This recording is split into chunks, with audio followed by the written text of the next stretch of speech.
এবং প্রাকৃতিক সৌন্দর্যের দেশ হলো অস্ট্রেলিয়া।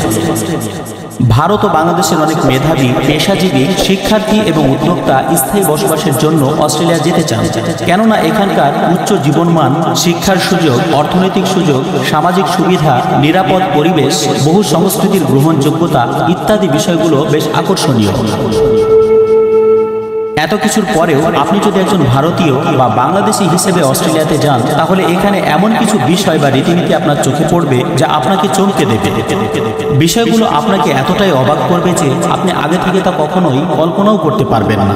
মনে মনে ভাববেন, এটা যদি আমাদের দেশে হতো তাহলে কি হতো। অস্ট্রেলিয়ার এমনই 10টি বিষয় সম্পর্কে জানতে চলেছি।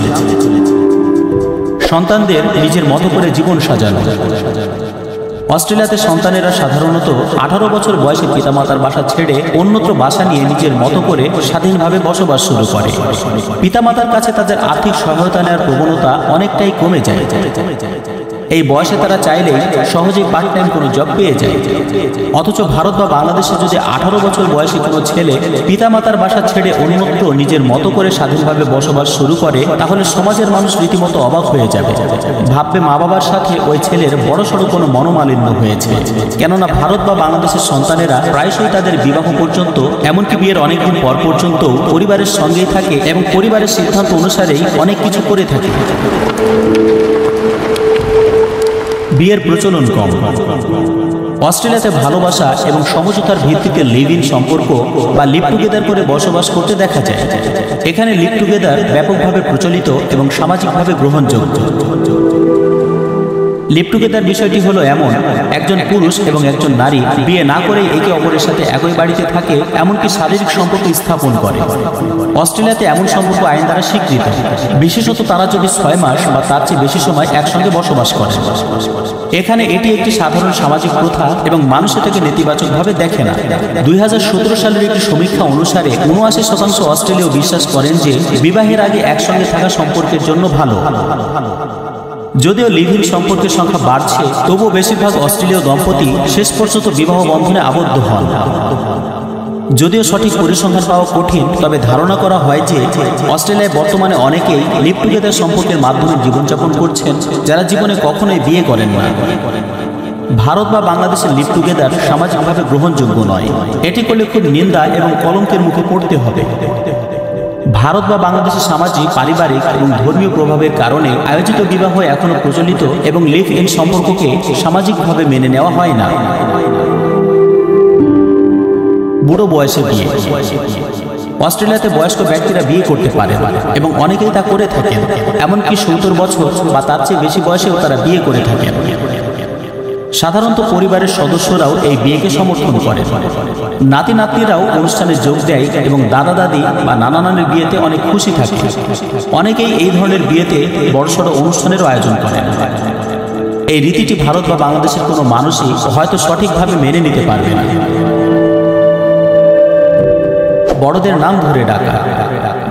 বয়স ও সামাজিক স্থিতিকে গুরুত্ব না দিয়ে প্রথম পরিচয়ে এখানে লোকজন একে অপরের সহজে নাম ধরে ডাকে, এমনকি তারা বয়সে অনেকটা বড় হলেও। বিষয়টিকে আরেকটু ব্যাখ্যা করা যায়। অস্ট্রেলিয়াতে সাধারণত অপরিচিত মানুষদের সাথে প্রথম দেখা হলে তারা পরিচিত হওয়ার সময় একে অপরের নাম জেনে নেয়, এরপর একে অপরকে নাম ধরে ডাকতে স্বাচ্ছন্দ্য বোধ করে। এতে কে বড় আর কে ছোট তা গুরুত্ব পায় না। সাধারণত পরিচিত হওয়ার সময় সম্পর্ক না জানা থাকলে নাম ধরে ডাকাকে নেতিবাচকভাবে দেখা হয় না। যেমন মনে করুন, 5ম শ্রেণীর কোনো শিক্ষার্থী 50 বছর বয়সী কোনো ভদ্রলোককে বলছে, জনাব ফরিদ, আপনি কোথায় যাবেন? যেখানে ভারত বা বাংলাদেশে একজন ছোট বাচ্চা অথবা যুবক বয়োজ্যেষ্ঠদের নাম ধরে ডাকলে এটিকে অশোভন বা অসম্মানজনক হিসেবে দেখা হয়। ভারত বা বাংলাদেশে বয়োজ্যেষ্ঠদের সম্মানের জন্য বিশেষ সম্বোধন করে ডাকা হয়, যেমন আপনি, চাচা, দাদা, ভাই, কাকা, কাকু ইত্যাদি। ভারত বা বাংলাদেশের ক্ষেত্রে 5ম শ্রেণীর ওই শিক্ষার্থী 50 বছর বয়সী ভদ্রলোককে এভাবে বলতো, আঙ্কেল, আপনি কোথায় যাবেন? টয়লেটে পানির ব্যবস্থায় কমতি। অস্ট্রেলিয়ার বেশিরভাগ বাড়ির টয়লেটে শৌচকর্ম বা টয়লেট হাইজিনের জন্য সরাসরি পানির ব্যবস্থা সাধারণত থাকে না, যেমনটি বাংলাদেশ বা ভারতে প্রচলিত। বেশিরভাগ টয়লেটের ডিজাইনে পানির ব্যবস্থা, যেমন বাথরুম, শাওয়ার বা হাতের কাছে পানির কল ইত্যাদি রাখার প্রচলন এখানে নেই। পশ্চিমা দেশগুলোর মতো অস্ট্রেলিয়াতেও টয়লেট পেপারের ব্যবহার ঐতিহ্যগতভাবে অভ্যাসের একটি অংশ। বাংলাদেশ বা ভারতে টয়লেট হাইজিনের সময় পানি ব্যবহার একটি অত্যন্ত অপরিহার্য অংশ। এখানে এই কাজের জন্য পানির ব্যবস্থাবিহীন টয়লেট কল্পনাও করা যায় না। ভাঙারি বা ভাঙড়ি জিনিস ফেলে দিতেও টাকা দিতে হয়। ভারত বা বাংলাদেশে পুরনো আসবাবপত্র, নষ্ট যন্ত্রপাতি বা অকেজো গাড়ি মোটামুটি ভালো দামে বিক্রি করা যায়।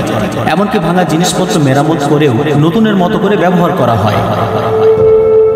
অথচ অস্ট্রেলিয়াতে এমন ধরনের অকেজো জিনিস টাকা দিয়ে ফেলে দিতে হয়। অর্থাৎ এগুলো বিক্রি করে টাকা তো পাবেনই না, বরং উল্টো আপনাকেই টাকা দিতে হবে।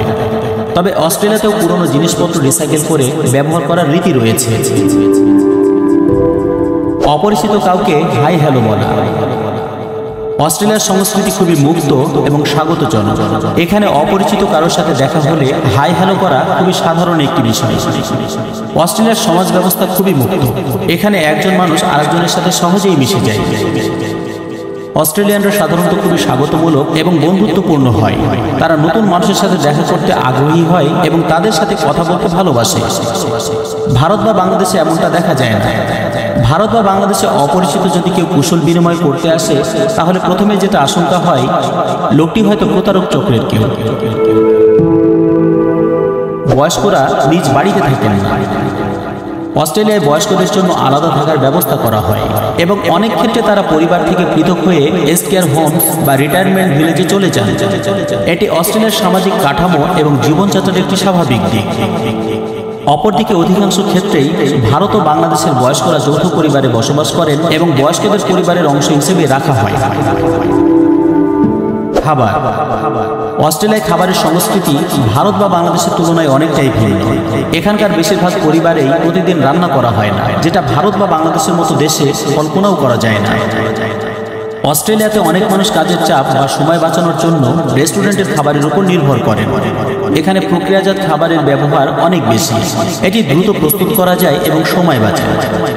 এদেশে তুলনামূলকভাবে স্বাস্থ্যকর, কম মশলা এবং দ্রুত প্রস্তুত খাবারের জনপ্রিয়তা বেশি এবং এক একজন নিজের পছন্দ মতো খাবার গ্রহণ করতে পারে। অপরদিকে ভারত ও বাংলাদেশে প্রতিদিন তাজা খাবার রান্না করা হয়, যাতে প্রচুর পরিমাণ মশলার ব্যবহার করা হয় এবং প্রায়শই তা পরিবারের সকলে মিলে একসাথে খায়।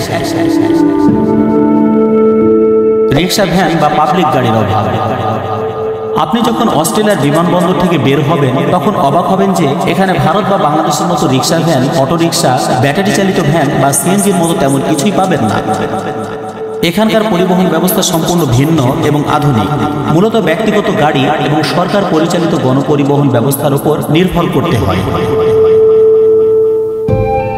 প্রতিবেদনটি রুচিশীল মনে হলে বন্ধুদের সাথে শেয়ার করার অনুরোধ রইল। চলতি সময়ে পছন্দ হলে সাবস্ক্রাইব করে আমাদের সাথে যুক্ত হতে পারেন।